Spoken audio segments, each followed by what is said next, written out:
Dikarenakan bingung dengan apa yang terjadi, kok tiba-tiba dia datang bawa sajam dan tiba-tiba minta maaf pula. Dia pun membalikkan badannya ke belakang, yang pada saat itu istrinya sedang berada di belakangnya. Kemudian korban ini meminta istrinya untuk menelpon seseorang. Belum selesai dia berkata, "Dek, tolong teleponin." Tiba-tiba senjata tajam yang dipegang oleh pelaku menyabet lehernya, guys.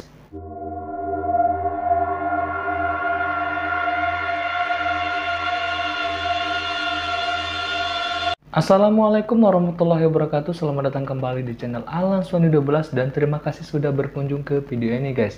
Bagaimana kabar kalian sobat? Semoga kita selalu dalam lindungan Allah Subhanahu wa taala. Pada video kali ini saya akan menceritakan sebuah kasus yang terjadi di Jember pada bulan Juli lalu, guys, pada tahun 2021, di mana seorang pria tega menghabisi nyawa tetangganya sendiri dikarenakan masalah yang sepele.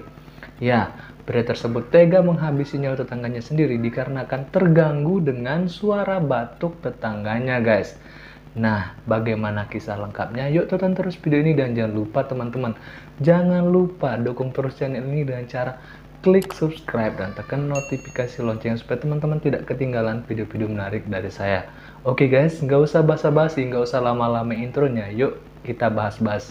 Cek this out. Seorang kakek berusia 70 tahun bernama Hasan tega menghabisi nyawa tetangganya sendiri yang bernama Misran berusia 50 tahun, guys.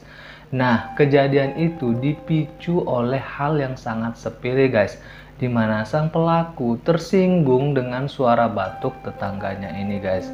Nah, peristiwa itu terjadi pada tanggal 2 Juli 2021 di Jember, Jawa Timur. Dan kejadian itu bermula pada saat korban sedang duduk ngobrol bersama temannya yang bernama Karno di gardu depan rumahnya, guys. Pada saat mereka berdua ini sedang mengobrol, nah si Karno ini sempat batuk dan berdeham, guys. Ya, yang namanya tenggorokan kita lagi kering ya, kita mencoba untuk membuat tenggorokan kita nyaman ya. Nah, seperti itulah guys kira-kira. Dan puncaknya pada saat itu, menurut keterangan istri korban, Karno yang melihat hari sudah mulai sore, berpamitan kepada korban untuk kembali pulang ke rumahnya. Dan pada saat akan pulang, si Karno ini tidak sengaja batuk di samping rumah pelaku, membuat emosi dan amarah pelaku ini memuncak, guys, sehingga membuatnya langsung mengambil celurit yang ada di rumahnya, kemudian diasahnya sampai tajam, guys.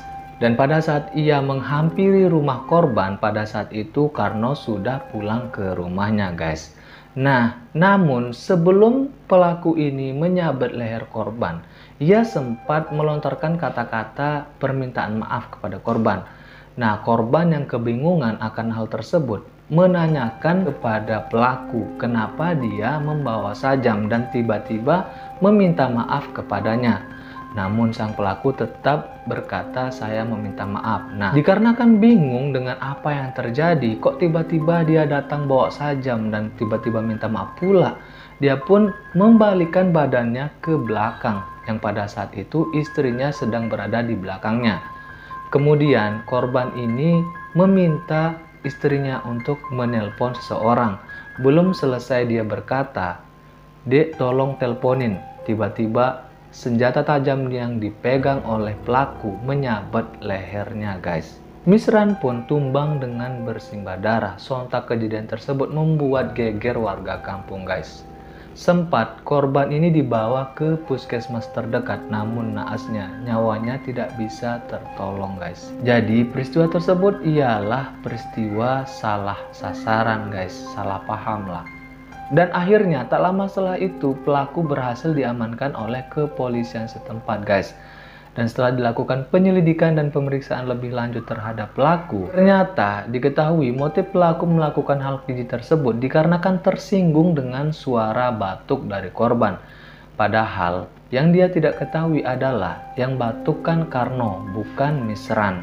Menurutnya suara batuk dari korban ini ialah suatu bentuk ejekan kepadanya, guys. Nah, sehingga membuat ia ini emosi dan tega menghabisi nyawa korban. Selain memastikan apa sih motif sebenarnya dari kakek Hasan ini melakukan hal tersebut, polisi juga menemukan fakta bahwa ternyata kakek Hasan ini ialah seorang residivis guys, di mana pada tahun 1974 dia pernah dipenjara dengan kasus yang sama, yaitu menghabisi nyawa orang dikarenakan tersinggung dengan suara batuk orang tersebut guys. Menurut salah satu seorang tetangganya, Hasan ini memang terkenal sensitif dengan suara batuk guys. Siapapun yang batuk di sampingnya akan dia marahi. Bahkan dia tidak segan-segan untuk mengancam orang tersebut guys. Sehingga membuat orang-orang yang tinggal di sekitar rumah pelaku atau orang-orang yang sering bertemu dengan pelaku takut guys jika batuk di depan pelaku Hasan ini. Istri korban juga menyampaikan bahwa sebelumnya Hasan dengan korban ini tidak pernah ada masalah guys. Bahkan sebelumnya mereka ini sempat bertransaksi jual beli kayu guys. Jadi pembunuhan yang dilakukan pelaku memang murni dikarenakan sifatnya yang temperamen dan mudah tersinggung guys. Warga pun juga senang dengan tertangkapnya kakek Hasan ini.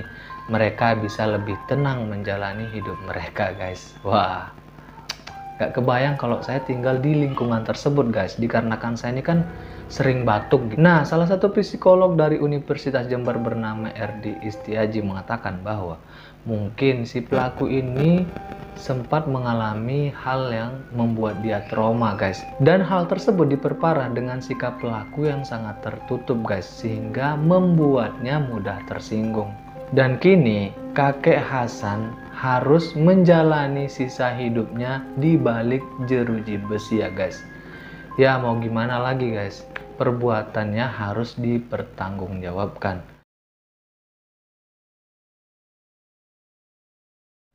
Nah, sekian dulu video dari saya. Semoga kejadian tersebut bisa memberikan pelajaran bagi kita semua. Semoga kita tetap selalu berhati-hati terhadap lingkungan sekitar kita guys. Semoga kita juga selalu diberi keselamatan dan dijauhi dari hal-hal yang bisa membahayakan nyawa kita. Oke guys, sampai bertemu di video selanjutnya. Wassalamualaikum warahmatullahi wabarakatuh.